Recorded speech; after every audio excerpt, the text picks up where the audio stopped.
Good day and welcome to another edition of Around Windsor. Today we're going to get a tour of the central and main apartment building that's getting built on Main Street. We'll get an inside tour to see how the progress is coming along. All right, I'm here today with Peter Paggi with the Windsor Windham Housing Trust. They're the folks behind this effort, and Peter's going to be the one giving us a tour today. So today is January 30th, and ground broke sometime in March of 2024. Okay. So we're coming up on just about a year of construction, and we're planning on finishing around the end of May, beginning of June of this year. Wow, so just a little over a year to get this building from a hole in the ground to ready for occupancy, huh? That's correct, yep. Okay, well I know in the beginning when it was a hole in the ground, people kept asking me, when are they going to start doing things? And I said, well, they're doing a lot, you just can't see it. But it looks like this was like a panelized process, like the building went from zero to full height pretty quickly. That's correct, yeah. The contractor used a panel manufacturer, so walls were built off-site and then trucked in and then installed. So yeah, the building could go up very quickly. Okay. Yep. And so when we get inside, what should we expect to see? Like what stage of completion? Is the whole building in the same? So they start on the first floor and then work their way up, and then as things catch up, different trades kind of go up a level. So you'll see the first floor is we have our drywall in, it's taped, sanded, and we even have some paint on the walls. Door trims are in, things like that. And then as we go up levels, you'll see drywall going in, and then still some rough framing up on the third floor as the trades are catching up. Okay. And there's 24, 25 apartments? 25 total apartments, yes. Okay. And we're at street level here on Main Street. Is that street level for the building? Is that like the first floor of the apartments? This is the first floor of the apartments, that's correct. And we have a basement level that will have underground parking, as well as our maintenance space, building laundry space down there. But yes, the three levels you see from Main Street are the residential floors. Very good. Well, ready to go inside? Absolutely. Let's go. Okay. Come on in. Excuse me. Hi.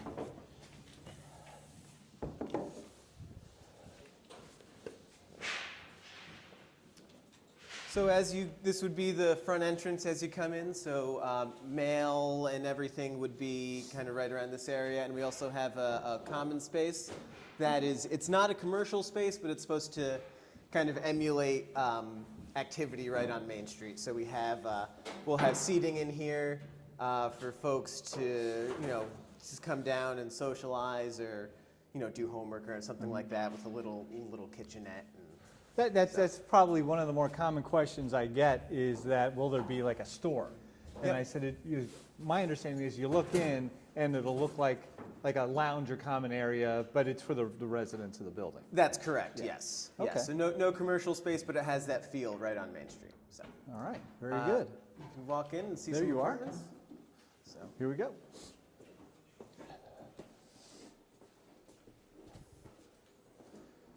So again, these apartments are the furthest along. So you can see we have drywall up. The walls have been primed. Doors are starting to go in. And this would be a one-bedroom apartment. All right. So I guess we're in a living room? This would be the kitchen area, living room, bedroom in here. And then these apartments, due to just the way the building laid out, have a little office space as well that's kind of tucked away. Oh, okay. And I'm terrible at gauging this kind of stuff, but what's the square footage of the typical I floor believe plan? the one bedrooms are about 600 square feet. Okay. Very good. And the heat seems to be working. So that's the contractor's temporary heat uh-huh. right now. But you can see the line set for our air source heat pumps right there. So the building is fully electric, so it'll have electric heating and cooling with the air source heat pumps. All right. So that's our standard 3,000. Okay. Onward. Onward, yeah. We'll stay out of their way. Yeah. 4K. 5. Wow. How you doing?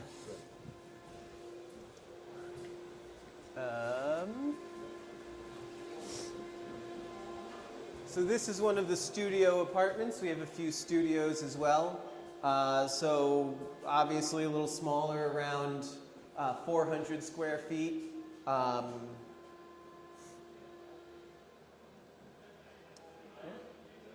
Okay. Very nice light, yeah, yeah. Well, I'm going to guess there's going to be a few windows in here that are going to have kind of nice views, just given everything that's around them. Absolutely, yeah. When we get up to some of the upper floors, we'll have a good look, especially over the river. Okay. Yeah. And I guess I also get questions about the process for tenant selection or tenant application. When will that start, or how does that work? So the property is managed by Stewart Property Management. They manage quite a few of our properties in Windsor. They will start collecting,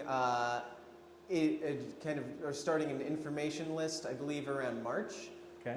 And then start collecting applications pretty soon afterward.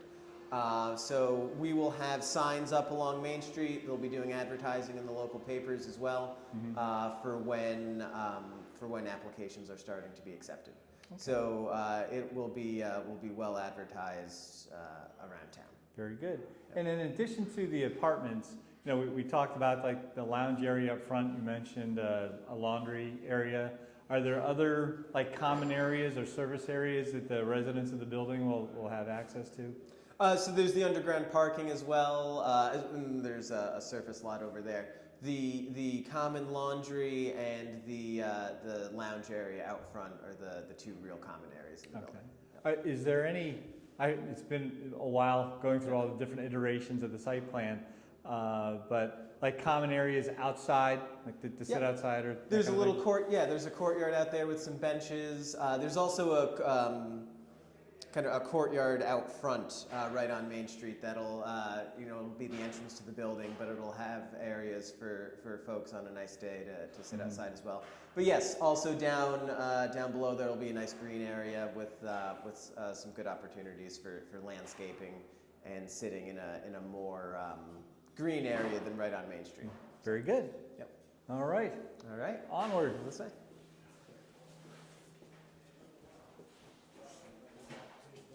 So we'll head up a level to see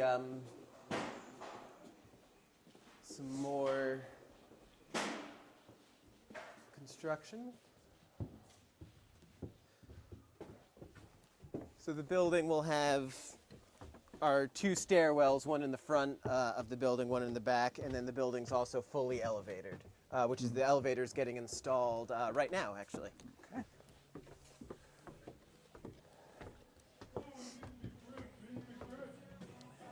So here, we'll head into here. So these apartments, as you can see, are not quite as far along, still being drywalled, sanded. But here are some of those views we were talking about over the river. All right, not a bad spot. Not a bad spot at all. I believe this is a one bedroom as well. We'll head into yes, this is a one bedroom, but we can head into a two bedroom over here to Sure. take a look at.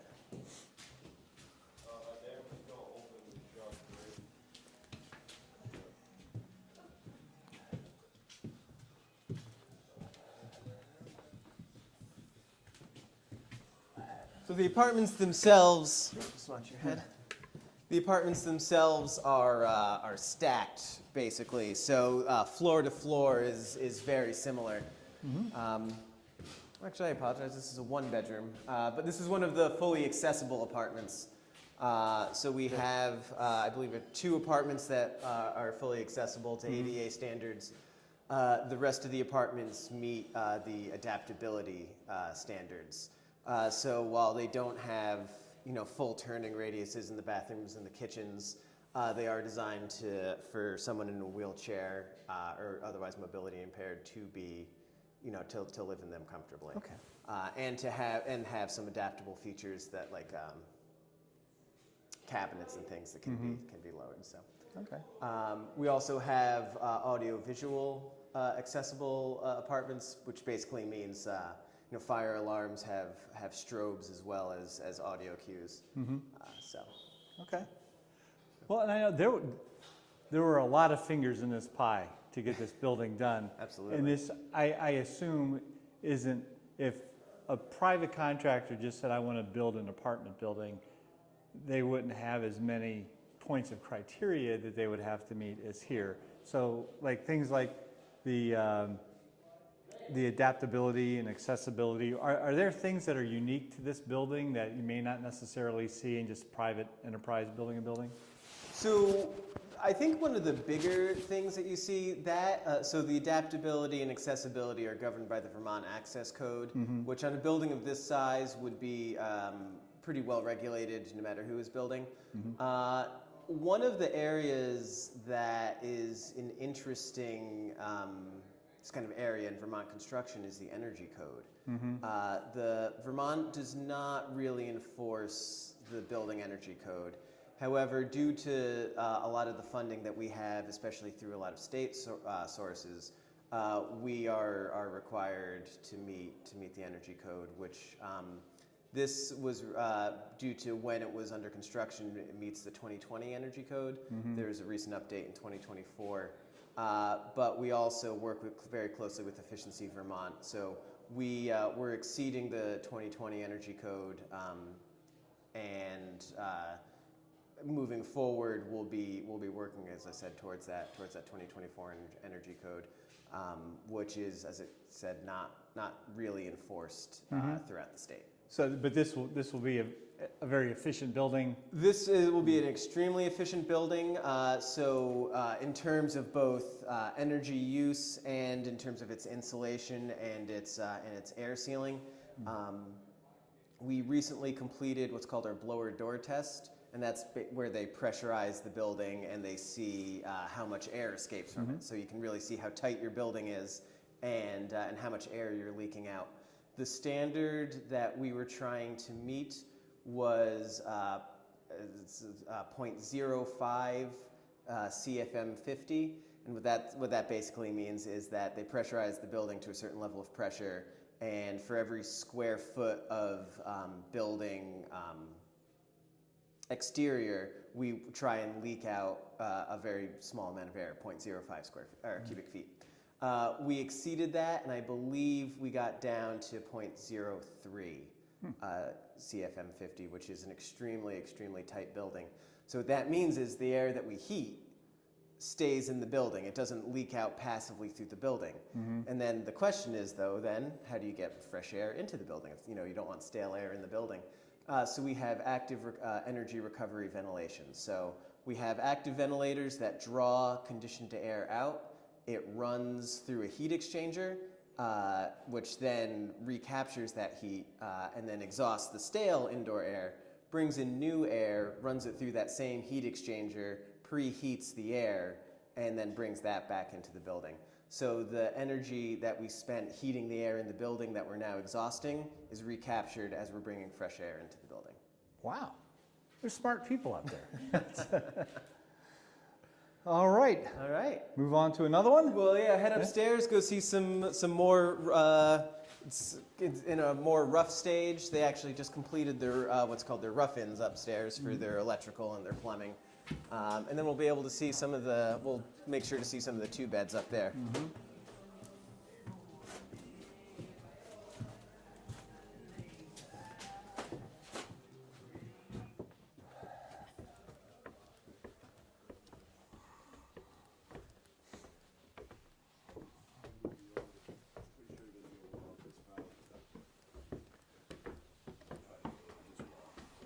That's 5 feet without the duct on that side. This is at least 5 feet. Actually, let's dent in this one. So here you can see they're still working on their unit-to-unit insulation. As I said, they're rough-ins with their electrical devices and things like that. So those trades, as I said, we'll start moving up as these trades start finishing. So here's another, I believe this is another accessible unit. Yep, you can always tell by the shower. So on any given day, how many people would be working here building the building? They have had very consistently for the past probably 6 to 8 weeks about 40 people on site. All right. So it's been a crowded site. Obviously, we have our plumbers, our electricians, and carpenters inside, but we have also our masonry folks outside. The brick will be starting on the front of the building very soon. So yeah, and that just takes up a lot of space. They have their mortar mixers and things like that. And, bricks just take up a lot of space. So yeah, it's been a very busy site, but our contractor Negley and Chase has been doing a great job.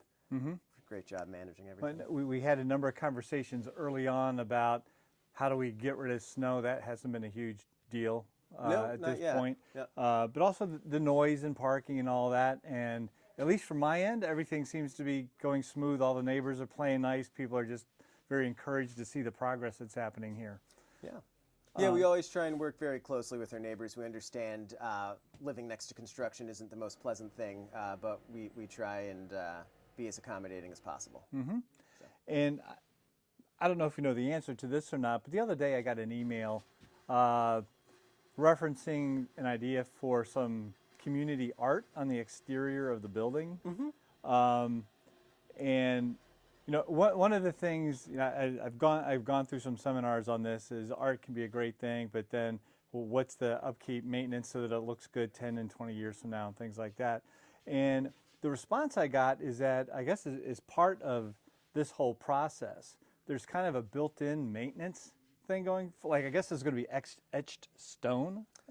So yeah, so we actually just met with the Windsor Historic Society on doing some, I'll call it information gathering, that, you know, collecting some stories and things like that to really inform what that could look like. But yeah, we're working with an artist on doing an etched stone installation on an area of the building that was specifically designed. We didn't know what it was going to be at the time, but we designed this little archway that could host some sort of art installation. And yeah, so the maintenance will be part of that, and it's designed obviously, you know, with stone to weather nicely, and you know, we won't have to worry about fading issues or things like that. It was just kind of a nice surprise to hear that there's going to be that aspect. And again, I'm not familiar with the details, but I know a year or two ago, Windsor Windham that handles Phelps Court spent a fair amount of money doing a lot of renovation work over there. I thought it was a couple $1 million. I don't know if that's true or not, but anyway, that there seems it was okay, a couple $1 million, and that's because of when these programs are put together, the idea is that there's going to be continuity and oversight and management of the structures, so the community can have a good feeling that what gets built today will stand the test of time, because there's a built-in requirement for maintenance and upkeep. So one of the core aspects of Windham and Windsor Housing Trust's work is perpetual affordability. So we own our properties forever, basically. And we work with a great state organization, the Vermont Housing and Conservation Board, who is a partner in all of our projects, and they're our partner in managing that perpetual affordability requirement. So yeah, we every 20 or so years we'll build a building or acquire a building and renovate it, and then we'll operate it. Rental housing is tough on a building. There's a lot of people moving in and out, and over the course of that 20 or so years.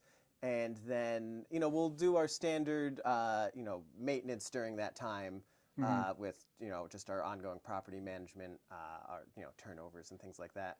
But every 20 to 25 years, we go in and do what it's called a resyndication, but we bring in some more equity into the project, private equity and some public funds, and do, depending on the level of work needed, anywhere from a lightish rehab to sometimes a full gut rehab, depending on what's needed. But it's regardless, it's one where we work with residents to temporarily relocate them and do a a full renovation. It's not just a light maintenance item. It's a full renovation, and that then allows us to operate the building more affordably for the next 20 or so years, and keep the building in our portfolio and keep it affordable.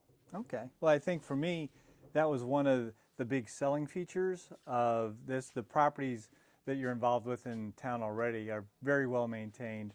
I'd say some of the nicest buildings from the outside, and the occupancy seems to be managed very well as well. So it's an exciting project now, but it'll be a part of our landscape now for forever, I guess. Absolutely. Yeah. Yep. Okay. Great. Take a walk down here. Let's go take a walk to the front of the building. With the way the building sits on Main Street, it's the building itself is obviously pretty square, but then you get to these funky angles, and it's cool to see how the architect worked with them to make an interesting building. Excuse me, right here. Oops, excuse us. So here's, this will be our elevator coming up. Okay. So they'll stop roughly there at this area on all floors, and people will be able to walk to their apartments. This goes all the way down to the garage level as well. So folks, when they park either in the surface lot or in the garage, will be able to take the elevator right up to their apartment, or walk if they so choose. Okay.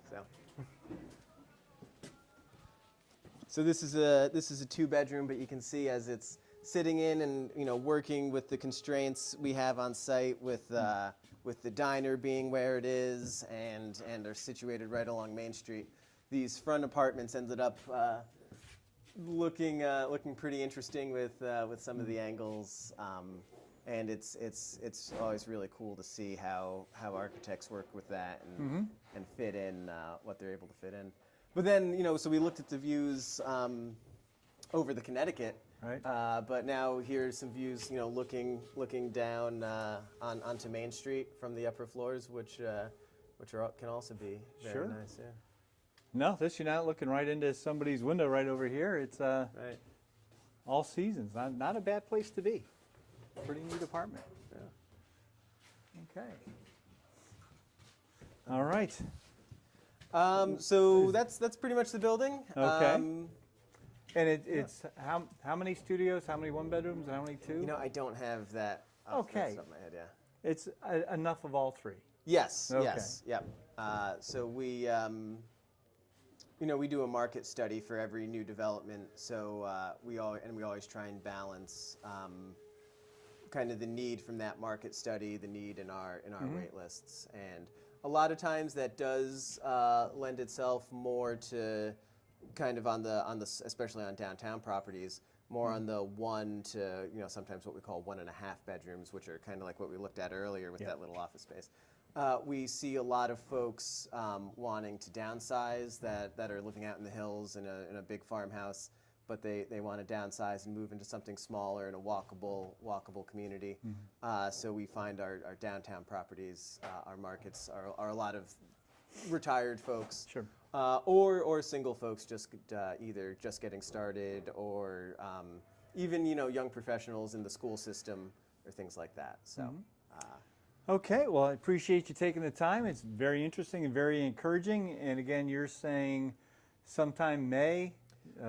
Yeah, so we're hoping to finish, like I said, the end of May, beginning of June, right around then, and then leasing up pretty much right around then. So hopefully starting leasing up in June, maybe into early July, depending on how the our buttoning up goes. There's always the last minute items that we race to finish up. So very good. Well, I think we finalize our grand list in April, so I'm sure our assessor will be by and seeing what's how far along you are, and then we'll be very happy to add this to our grand list and get a little extra tax dollars in here as well. Absolutely. Because you do pay taxes on your property. This is not a non-taxed, non-property taxed entity, so it's helping everybody in the community with their tax bill. That's correct. Yes. Very good. Well, thanks for taking the time with us. Thank you Good to very see much, Tom. Yep. Okay.